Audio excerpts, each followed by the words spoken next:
had a customer here complaining of a sewer smell in their basement. Well, that cap that's open is the clean out plug on your floor drain and it's not draining properly, so let's jackhammer it up, put you a new one in there and get it taken care of.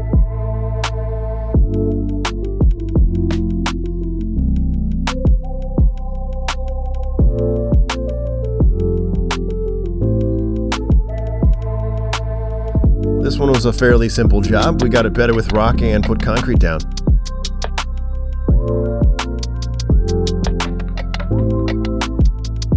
And earlier in the week, I removed these 2 lavatory faucets and put in new Moen 2-handle Dartmoors.